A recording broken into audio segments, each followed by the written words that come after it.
Somos una familia en Dios y nos amamos.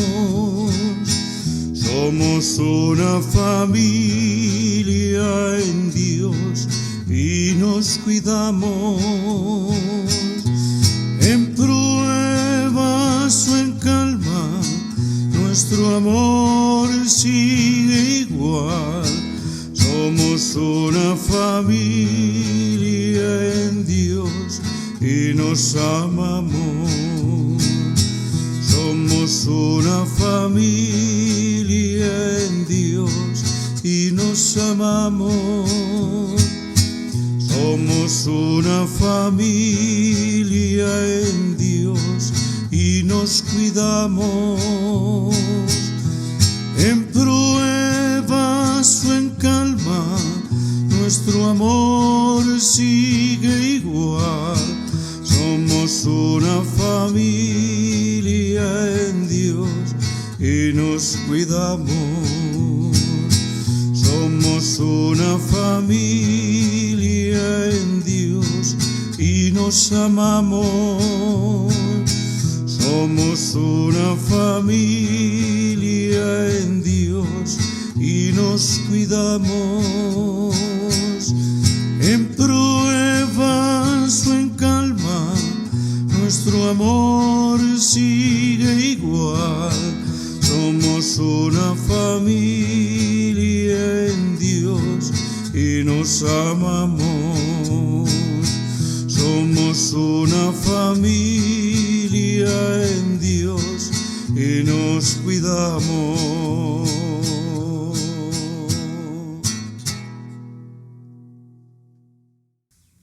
¿Qué tal, mis amigos? Les saluda Luis Eduardo López, el siervo de Jesucristo. Un abrazo muy cordial, afectuoso y sincero para todos ustedes. Y vamos a continuar con nuestros estudios, en esta ocasión con el profeta Isaías que venimos estudiando. El príncipe de los profetas. A partir del capítulo 40 hay una división en el libro. Hay varios autores, hay muchos doctrinantes, muchos estudiosos que dividen el libro en diversas formas, pero hay una división que quiero tomar, y es esta, que nos dice que el libro del profeta Isaías va del 1 al 39 y del 40 al 66. La Biblia, los estudiosos de la Biblia, algunos nos dicen que el libro del profeta Isaías ha sido considerado como una Biblia en miniatura, porque la Biblia tiene 66 libros, el libro del profeta Isaías tiene 66 capítulos. Los 39 primeros vemos al hombre en condenación en el Antiguo Testamento, en el libro del profeta Isaías igual.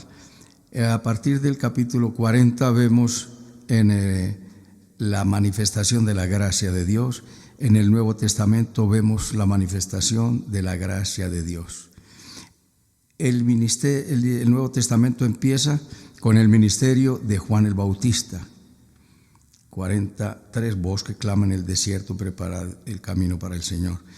En el Nuevo Testamento, en Marcos nos habla, Marcos capítulo 1, nos inicia con el ministerio de Juan el Bautista, diciendo en el principio del Evangelio de Jesucristo, Hijo de Dios, como está escrito en Isaías el profeta: he aquí, yo envío mi mensajero delante de tu faz, el cual preparará tu camino delante de ti. Voz que clama en el desierto, preparad el camino del Señor, enderezad sus sendas.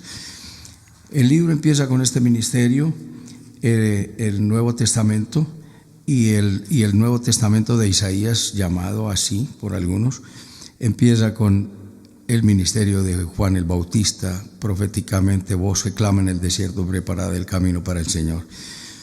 El libro de Isaías termina con cielo nuevo y tierra nueva en Isaías 65 y en Isaías 66. Apocalipsis, el Nuevo Testamento termina con cielo nuevo y con tierra nueva. De manera que es la manifestación de la gracia de Dios. No vamos a ahondar más en la explicación acerca de esto, las consideraciones que se han tenido acerca del libro del profeta Isaías como la Biblia en miniatura, pero baste este pequeño estudio, esta pequeña manifestación y descripción. En 2 Corintios capítulo 4 nos dice: bendito sea el Dios y Padre de nuestro Señor Jesucristo, Padre de misericordias y Dios de toda consolación, el cual nos consuela en todas nuestras tribulaciones, para que podamos también nosotros consolar a los que están en cualquier tribulación, por medio de la consolación con que nosotros somos consolados por Dios. Él nos habla de la consolación, el apóstol San Pablo, y empezamos el libro del Nuevo Testamento de Isaías, como lo podríamos llamar y como algunos lo llaman, con la consolación. Situación histórica. Vemos que en el capítulo 39 termina el libro anunciando el cautiverio del pueblo de Judá a Babilonia. El imperio Babilonia todavía no estaba en la hegemonía del poder, estaba en lo máximo del poder, no estaba en el dominio de los otros pueblos, estaba Asiria. Y por cuanto el rey Ezequías recibió los mensajeros de Babilonia y se les abrió imprudentemente, les mostró todas sus riquezas, las riquezas del tesoro, las riquezas de su casa, las riquezas del templo, todo se abrió completamente con gran indiscreción, recibió la sentencia del castigo en que todas esas riquezas irían a parar y serían atesoradas en Babilonia. Inicia el cautiverio y recordamos que el cautiverio en Babilonia fue de 70 años.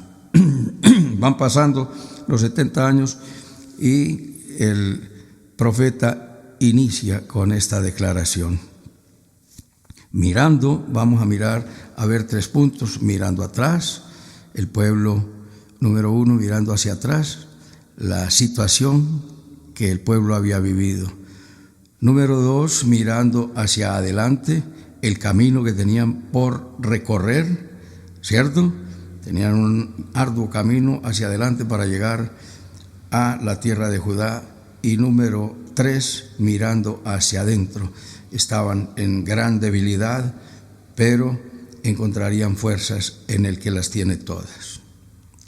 3 punticos vamos a mirar, aunque el capítulo tiene 31 versículos, vamos a ir rápidamente para que nos rinda el tiempo. Y empieza el profeta Isaías diciendo: consolaos, consolaos, pueblo mío, dice vuestro Dios. Hablad al corazón de Jerusalén, decidle a voces que su tiempo es ya cumplido, que su pecado es perdonado, que el doble ha recibido de la mano de Jehová por todos sus pecados. El pueblo estaba en situación difícil, estaban en esclavitud, fueron oprimidos por el pueblo de Asiria. Recordemos, Asiria era el imperio global de la época. Sennacherib era el rey opresor, prototipo del anticristo, un antidios que se burlaba de Jehová y se burlaba de el pueblo de Judá. Es ahí donde Dios, recuerden la sentencia que le da: dile a Sennacherib, la virgen pura te desprecia, y te haré devolver y te pondré garfios y regresarás por donde viniste y allí morirás. El pueblo estaba temeroso, el pueblo veía la opresión y el pueblo veía que los dioses de esos otros pueblos tal vez serían más poderosos que Yahvé, porque pues ellos siempre habían sido oprimidos. Pero el asunto es que desconocían la razón de la opresión y de la dominación. Recordamos como lo dijo Dios a Moisés: si así dirás a mi pueblo, si dieres oído a mi voz y guardares mis mandamientos y guardares mi pacto, vosotros seréis mi especial tesoro sobre todos los pueblos, porque mía es la tierra y vosotros me seréis un pueblo de reyes y de gente, de sacerdotes y de gente santa, porque mía es toda la tierra. Entonces ellos hacían lo malo, pero reclamaban, como la gente hoy en día hace lo malo, vive según sus propios designios, no tienen en cuenta a Dios. Y cuando vienen las dificultades dice, pues entonces ¿en dónde está Dios? Dios no existe. ¿En dónde está Dios cuando sufres? ¿En dónde está Dios en medio de esta cuarentena? ¿En dónde está Dios en medio de toda esta gran calamidad mundial? Sencillamente está allí donde le has puesto, afuera de tu vida. Como lo dice en Romanos 1, como ellos no quisieron tener en cuenta a Dios, Dios los entregó a una mente reprobada para hacer cosas que no convienen. Ellos no quisieron tener en cuenta a Dios absolutamente para nada. Y hasta luego que Dios se hizo a un lado, como el hijo pródigo que le dijo, Padre, dame lo que me corresponde, y salió y se fue. ¿Qué hizo el padre? Lo dejó partir. ¿Cómo vivió el hijo? Terminó comiendo los alimentos de los cerdos. ¿Qué diría el hijo? ¿Pero dónde está Dios? ¿Dios existe? No, el hombre reaccionó y dijo, me levantaré e iré a mi padre. Por eso en esa situación tan apremiante, el pueblo, en medio de ese cautiverio, estaban en gran tristeza, en medio de gran opresión, en medio de gran tribulación, en medio de gran miedo, desconsolación e incertidumbre, ¿cierto? Dios siempre tuvo el castigo, pero para los infieles. Pero aquí todo el pueblo había caído porque todo el pueblo se había hundido en su pecado. Baste darle una mirada a Isaías capítulo 1, versículo 2.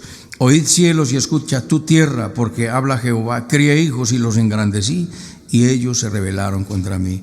Dios hizo al ser humano, y el ser humano se infló, se agrandó y no ha tenido en cuenta a Dios. Por eso la humanidad ha sido entregada a esta pandemia como un anuncio, un preámbulo de la venida de nuestro Señor Jesucristo. Pero como dijo el apóstol San Pablo en 2 de Tesalonicenses, dijo que sí, que Él iba a regresar, pero primero Él no vendría si antes no se manifestaba el hombre de pecado, el hijo de perdición.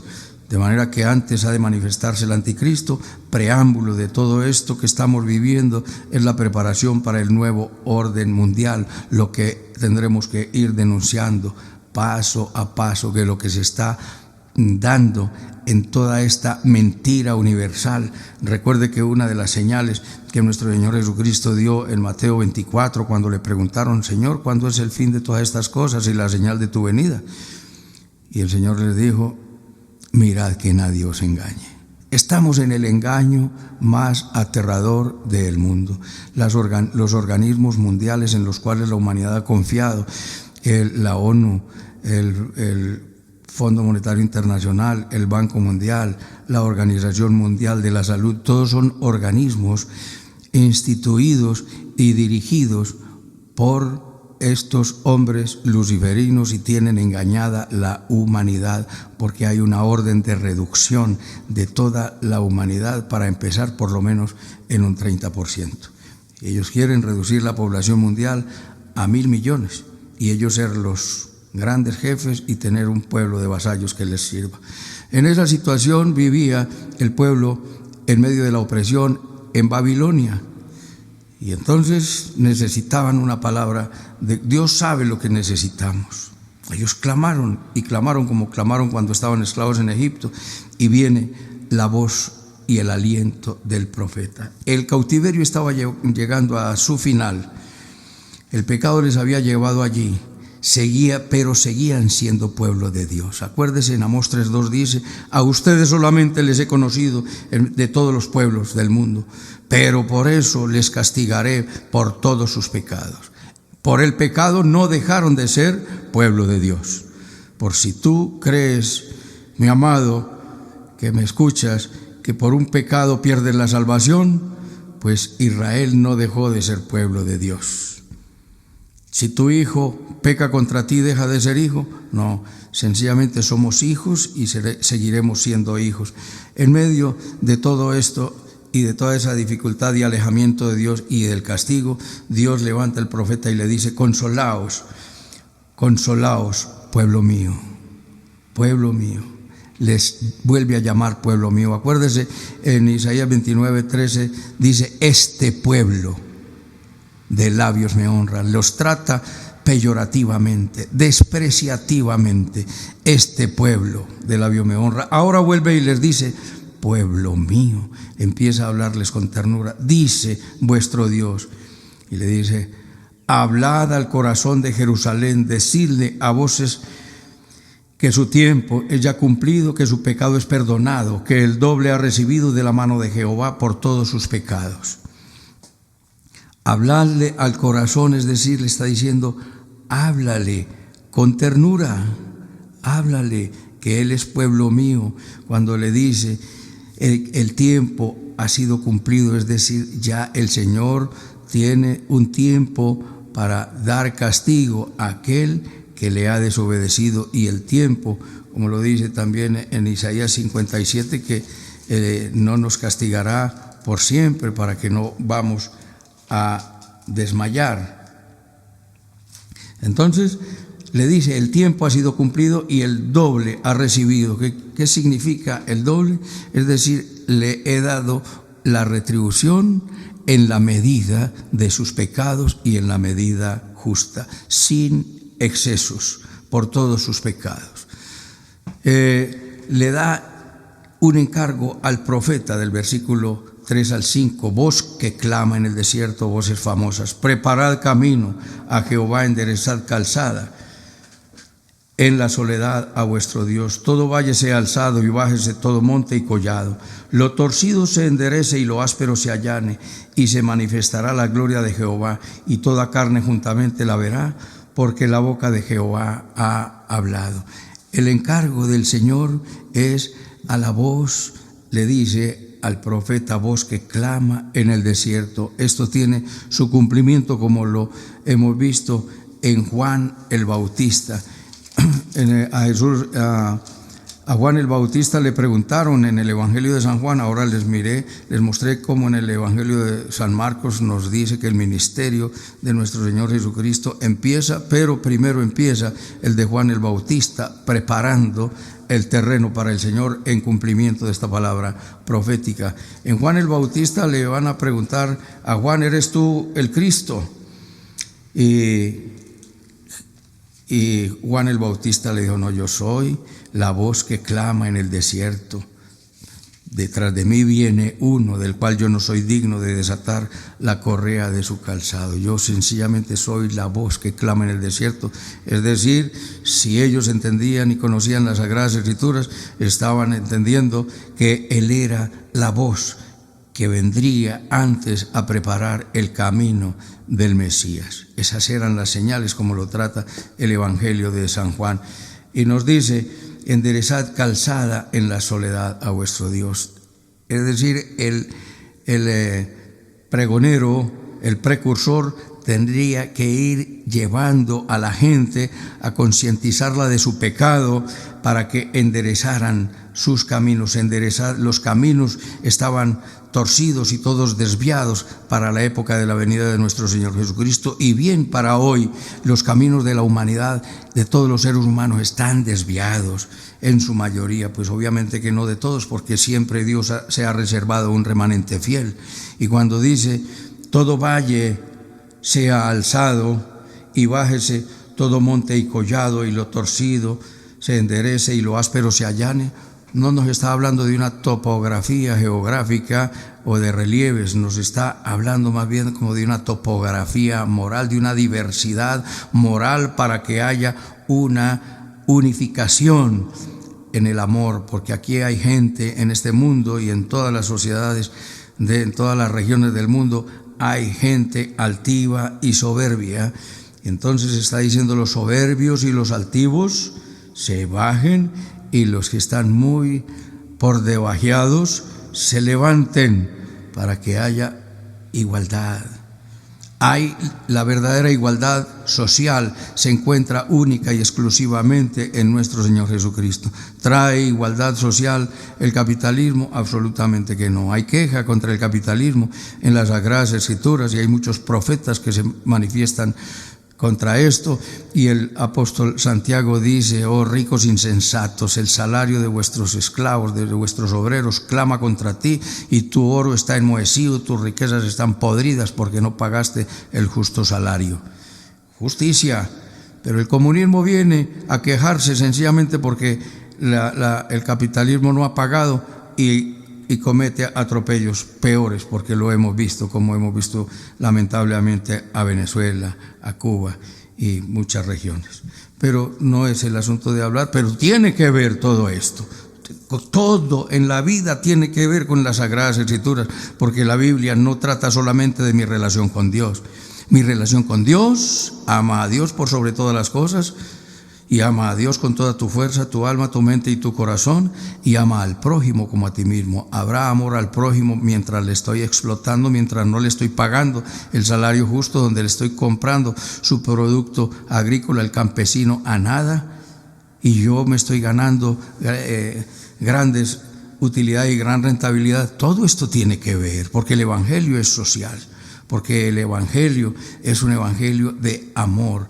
Y aquí es donde nos dice, estamos todos iguales delante de Dios, los altivos, los soberbios y los prepotentes. Recuerda las palabras de la Virgen María: ha hecho grandes, en el Magnífica, ha hecho grandes cosas el poderoso con sus brazos.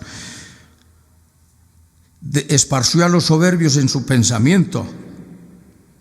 Es una revolución, ya lo hemos mencionado, social. A los poderosos derribó de sus tronos, una revolución política, una revolución económica. A los ricos mandó vacíos y a los pobres sació de pan. Tiene que ver, porque el Evangelio es social, porque el Evangelio es compartir. El que tiene dos túnicas, dele una al otro, pero no que venga el gobierno y venga, dele una túnica a la revolución. No, vivamos la vida como la Biblia lo manda y no como los hombres quieren establecerla para que ellos impongan su poder y su señorío. Aquí nos está diciendo, organicen una sociedad igualitaria. ¿Cómo? Con fundamento en el amor. Jesucristo lo dijo, Jesucristo lo enseñó. El comunismo de Jesús es lo mío, es suyo, pero no el comunismo cotidiano que lo suyo es mío. Lo áspero se allane y se manifestará la gloria de Jehová. Se manifestará la gloria de Jehová, y toda carne juntamente la verá, porque la boca de Jehová ha hablado.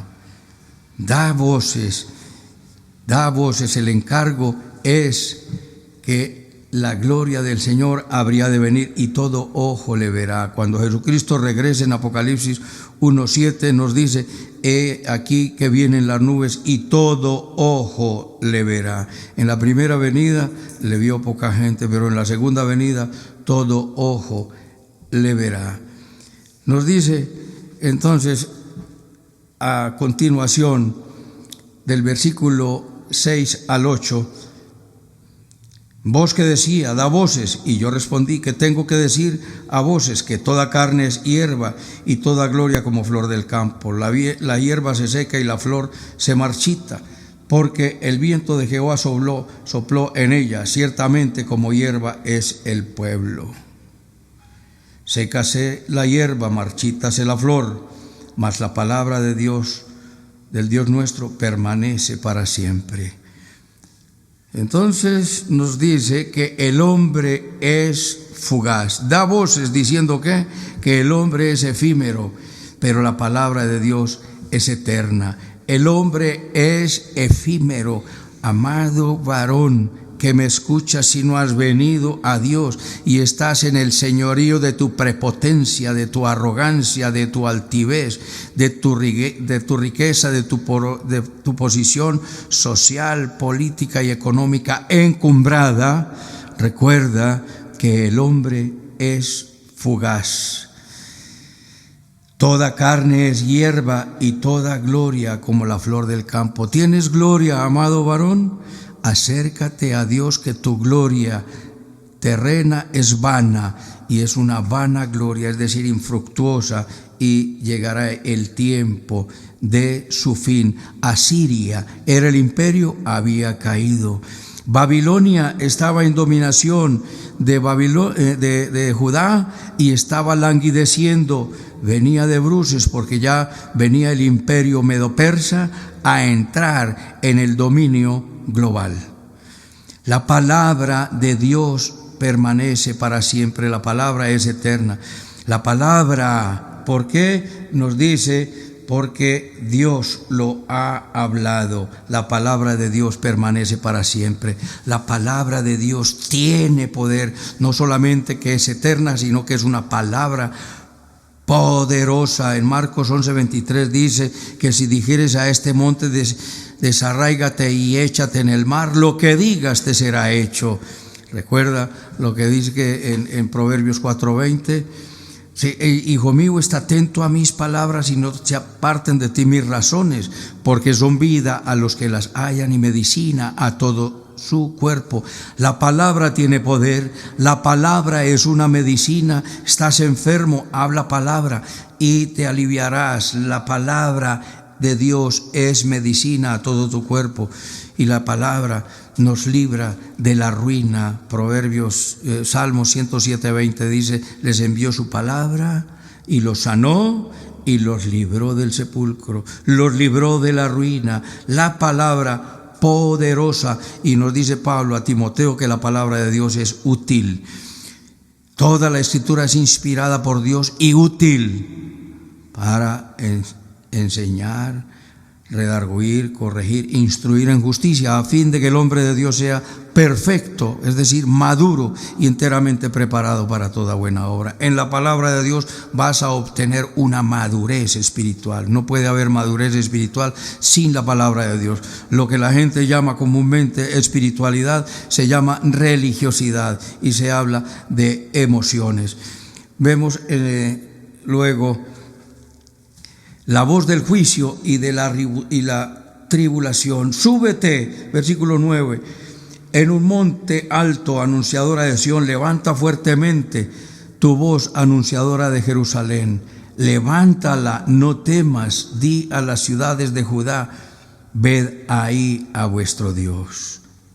Levanta tu voz.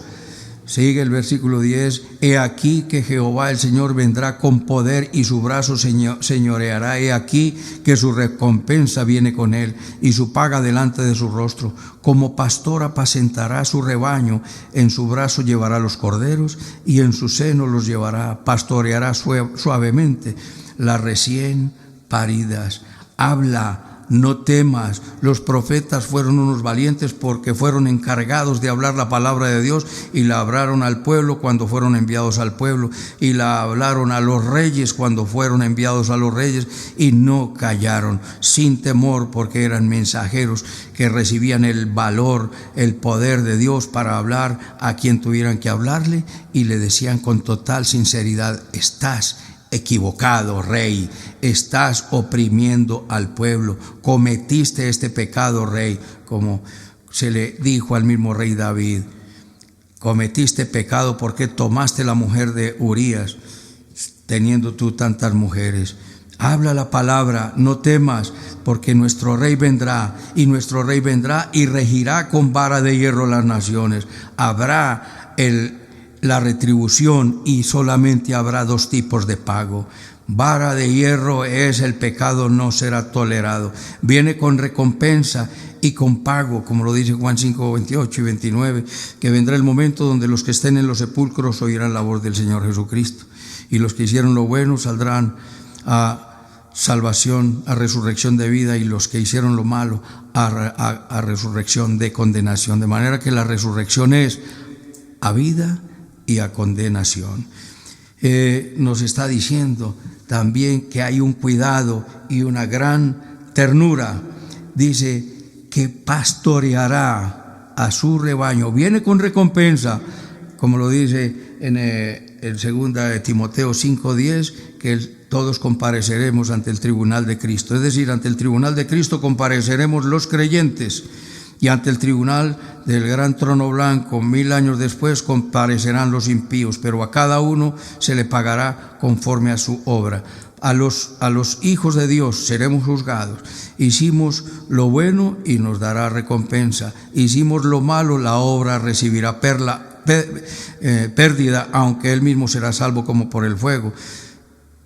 Primera de Corintios 3, 11 al 15. Cada uno mire cómo sobreedifica, pero en el tribunal del trono blanco todos recibirán castigo, pero unos más y otros menos. Pero cuando venga el Señor, y ahora y como lo fue en aquella época y en este momento, en medio de la cuarentena, donde el hombre está desconsolado, con incertidumbre y con miedo. ¿Cuánto necesitamos esa palabra de Dios que dice: consolados, pueblo mío, consolaos? Habla a mi pueblo, habla a su corazón y dile que el tiempo está cumplido. Saldremos, se lo repito, de esta cuarentena con la bendición de Dios. ¿Por qué? Porque Él hace manantiales en el desierto y nos dice que en su brazo, dice que como pastor apacentará el rebaño. Hay un cambio aquí que es viable, porque Él viene como rey, pero también viene como pastor, y dice que apacentará su rebaño. Y mira la ternura de su amor. En su brazo llevará los corderos y en su seno las llevará y pastoreará suavemente a las recién paridas.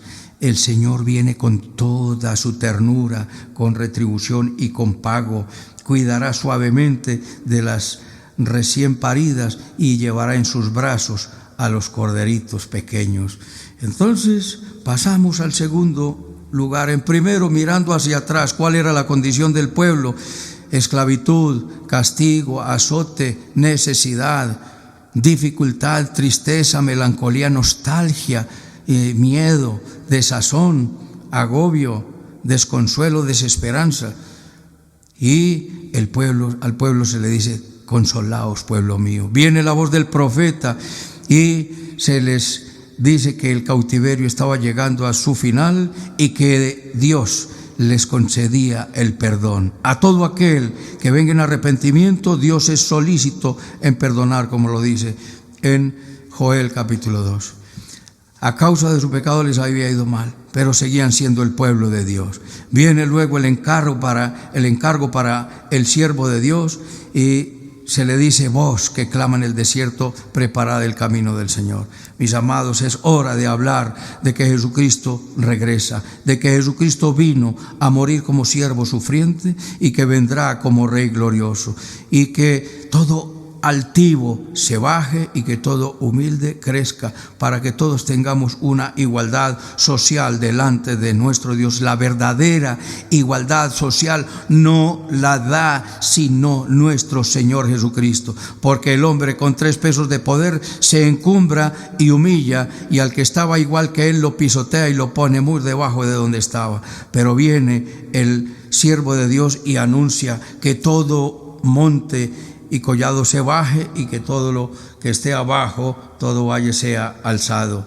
Sí, una organización social igualitaria para nuestro Dios. Nos dice luego que el hombre es efímero y la palabra de Dios permanece para siempre, que la palabra, porque Dios los ha hablado. Nos dice luego que el Señor viene con retribución y con pago. A cada uno le dará según sus obras. Dios no puede ser burlado. En segundo lugar, ellos estaban mirando hacia adelante. Ya iban a salir a la libertad. ¿Y qué estaba ocurriendo? Tenían miedo, porque había un largo camino, un arduo y largo y escabroso camino por delante a la salida de Babilonia. Y Dios les dijo que les recuerda: no tengan cuidado, porque ustedes van a salir en este camino y el Señor irá con ustedes y les pastoreará, y llevará en su brazo a los corderos y en su seno los llevará y los pastoreará suavemente, y a las recién paridas les cuidará. No tengan cuidado. Y Dios les dice: tienen un camino escabroso, acaban de salir de la opresión, pues miren al incomparable, grande y majestuoso Dios de Israel. Y les recuerda que Él es el creador. Del versículo 12 al 28 nos habla de la grandeza de nuestro Dios y le recuerda que Él es el creador. ¿Quién midió las aguas con el hueco de su mano y los cielos con el palmo? Con 3 dedos juntó el polvo de la tierra y pesó los montes con balanza y con peso los collados.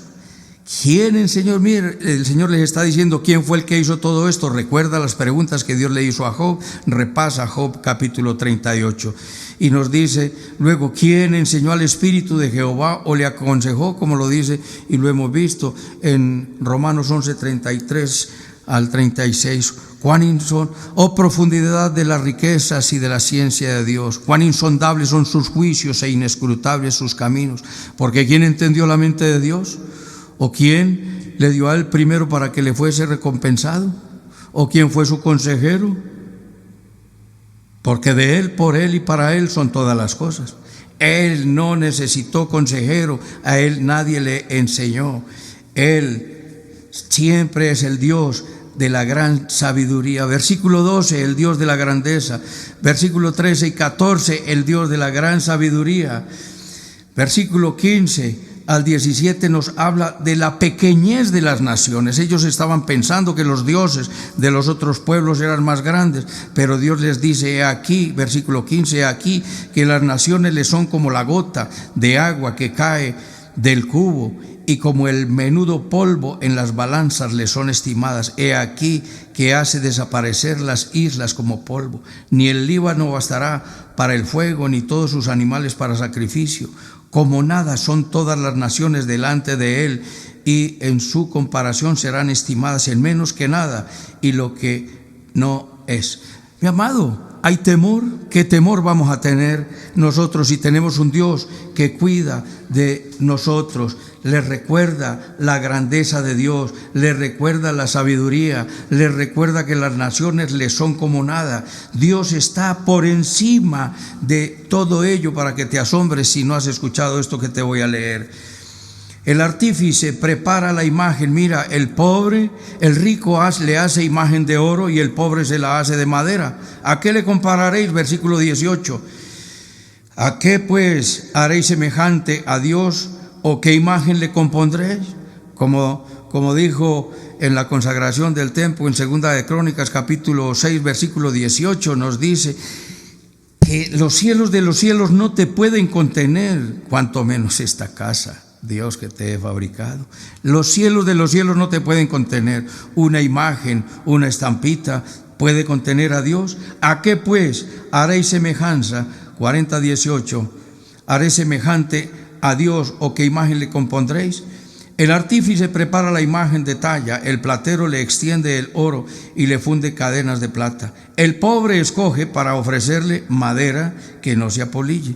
Se busca un maestro sabio que le haga una imagen de talla que no se mueva. Entonces se ha tratado de hacer la imagen de Dios. Lo que Dios quiere es que tú seas conformado a la imagen del que lo creó. Colosenses 3:10. Renovaos conforme a la imagen del que lo creó, que te vas renovando hasta el conocimiento pleno.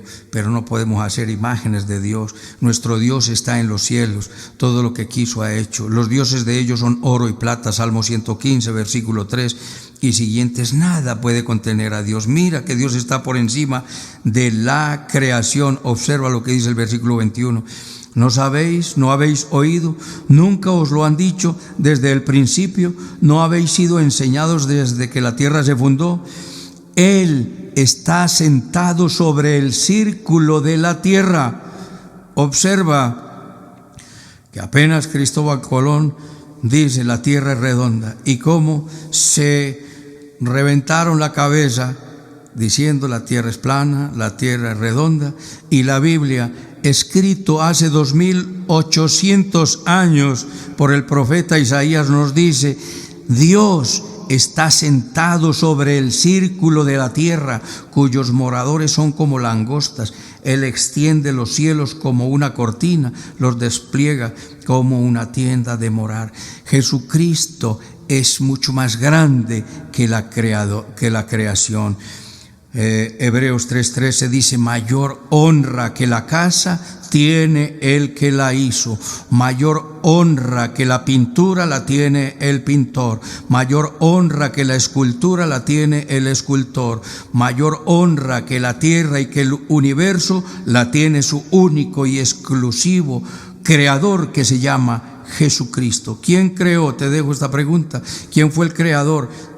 ¿Dios Padre, Hijo o Espíritu Santo? ¿Quién es el creador? Y después lo vamos a mirar. Para que eches una estudiadita, por favor, no te lo voy a responder. ¿Quién creó todas las cosas? ¿El Padre, el Hijo o el Espíritu Santo. No me digas que Dios, porque Jesucristo es Dios. Dime el Padre, el Hijo o el Espíritu Santo. Él convierte en nada, Él anula a los grandes gamonales, a los grandes poderosos los anula, convierte en nada a los poderosos y a los que gobiernan y los hace como cosa vana, de manera que no hay lugar al engreimiento, no hay lugar a la prepotencia. Él destruye a los poderosos. Dios creó las estrellas y las llama por su nombre. Para que lo siga leyendo, en el versículo 26 nos dice: levantad en alto vuestros ojos y mirad quién creó estas cosas. Él saca en cuenta su ejército, a todas llama por su nombre, ninguna faltará. Tal es la grandeza de su fuerza y el poder de su dominio. Dios creó todas las cosas y a cada estrella le tiene su nombre y la llama por su nombre, y nuestro Dios no se cansa, no desfallecerá. Hay una queja, hay un lamento en tu corazón, como lo dice el versículo 27. ¿Por qué dices, oh Jacob, y hablas tú, Israel? Mi camino está escondido de Jehová, y de mi Dios pasó mi juicio. Y dices, no, Dios no se entera de lo que me está pasando. En esta cuarentena no tengo comida, en mis alacenas no tengo dinero para sufragar los gastos. Clama a Dios, arrodíllate y póstrate, y recuerda que Dios alimentó a Elías y un cuervo le llevó una torta. Y Dios hace manantiales en el desierto y ríos en la soledad. Y dice, ¿no has sabido, no has oído que el Dios eterno Jehová, el cual creó los confines de la tierra, no desfallece ni se fatiga? No se fatiga con cansancio, y su entendimiento no hay quien lo alcance. No se adormecerá ni se dormirá el que guarda a Israel. Recuerda como lo dice el Salmo 50 y Salmo 26, Salmo 126. Y nos dice, por último, mirando hacia adentro. Vimos, mirando hacia atrás, la condición que había vivido el pueblo de Israel. Podría decirte, mi amado, mira hacia atrás cuál ha sido tu situación. Pero lo que estás viviendo ahora es producto de una cosecha que has sembrado durante toda tu vida. Cambia de semilla y deja de sembrar la semilla de la inmoralidad, la impureza y el engreimiento, y siembra la semilla de la humildad. Pídele a Dios, porque eso no está en ti. Pídele a Dios toda la semilla y Él te la dará, para que siembres virtud y siembres amor. Viene la voz del profeta y nos da las voces, voz que clama en el desierto. El encargo al siervo, y nos dice que el Señor viene pronto y que todo valle sea alzado y lo topográficamente levantado se baje, para que haya una igualdad social que solamente la da nuestro Señor. El hombre es fugaz, pero la palabra de Dios es eterna. Él viene con juicio y retribución. En segundo lugar, nos dice que miremos hacia adelante. Bueno, tenemos una ruta: la reconstrucción de nuestra ciudad, la reconstrucción de nuestra nación, la reconstrucción del mundo. ¿Y cómo se va a hacer? ¿Cómo vamos a salir de la cuarentena a seguir viviendo con el fraude, con el engaño y con la opresión? No, hay que cambiar de materiales de construcción. Miremos hacia adelante, que tenemos un Dios que es creador, que se tiene conmiseración y misericordia de nosotros. Nos habla de la supergrandeza del Rey, nos habla de la supersabiduría de nuestro Dios. Anula el consejo de los sabios y humilla a los poderosos. Conoce todas las estrellas porque conoce la creación, y nuestro Dios es infatigable. Y por último, mirando hacia adentro. Ahora miras hacia adentro y te encuentras que no tienes fuerzas. Si estás debilitado, estás desesperanzado y no tienes fuerzas para emprender el camino que tenemos por delante, y no tienes con qué, recuerda que Dios es el dueño del oro, de la plata, de la tierra y de su plenitud. Si estás tan fatigado que tus rodillas tiemblan como le temblaron a Job, recuerda lo que dice el versículo 29. Él da esfuerzo al cansado y multiplica las fuerzas del que no tiene ningunas. Los muchachos que son vigorosos se fatigan y se cansan. Los jóvenes flaquean y caen. Pero nos dice la Escritura, pero los que esperan a Jehová tendrán nuevas fuerzas, levantarán alas como las águilas, correrán y no se cansarán, caminarán y no se fatigarán. Mi amado, recuérdalo, mira hacia atrás. ¿Qué has hecho de tu vida? Tu vida puede ser diferente y puedes llegar a ser un vaso útil en las manos de Dios. Mira hacia adelante, hay un camino por recorrer. El que está en Cristo pertenece a una nueva creación, a una creación del cielo, que vive para siempre, que resucitaremos en resurrección de vida y que viviremos con Él, pero tenemos que vivir de una manera diferente. Y si estás tan fatigado que no tienes fuerzas, pídele a Dios, porque Él da fuerzas al cansado y renueva las fuerzas del cansado y le da fuerzas al que no tiene. Y los que esperan en Jehová tendrán nuevas fuerzas, correrán y no se cansarán, caminarán y no te fatigarás. Ponte en las manos de mi Señor Jesucristo, porque lo venidero tal vez no sea lo mejor, porque la Escritura nos dice que las cosas irán de mal en peor. Pero no temas, como nos dice la Escritura en estos capítulos de aquí hacia adelante, en el Evangelio que podríamos decir de nuevo de Isaías, del capítulo 40 al 66. No temas, porque yo estoy contigo. Inclina tu rostro allí donde estás y ponte en las manos del Señor si quieres ser lleno de las fuerzas de Él, nutrido en la esperanza, en la confianza y fortalecido en Él para que andemos en la virtud. Dile conmigo: bendito Padre Celestial, te doy las gracias por tu palabra. Te pido perdón por todos mis pecados. Confieso que Jesucristo es mi Señor, mi Dios y mi Salvador. Te entrego mi vida. Te pido, Espíritu Santo, que vengas a mi corazón a establecer tu reino en mi vida, el reino del perdón, del respeto, de la tolerancia, de la humildad, de la paciencia, de la integridad, de la misericordia, de la benignidad, de la fidelidad, de la generosidad, del amor como vínculo perfecto. Dame pasión por ti, amado Dios, por tu palabra. Enséñame, instrúyeme y úsame. En Cristo Jesús. Amén. Permíteme orar por ti, mi amado. Señor soberano, gracias que esta palabra quede grabada en nuestros corazones. Señor soberano, y que haga la obra transformadora en nuestras vidas. Moldéanos, Dios. Te ruego, Salvador eterno, que nos des el entendimiento, que tú vienes con esa palabra de consuelo.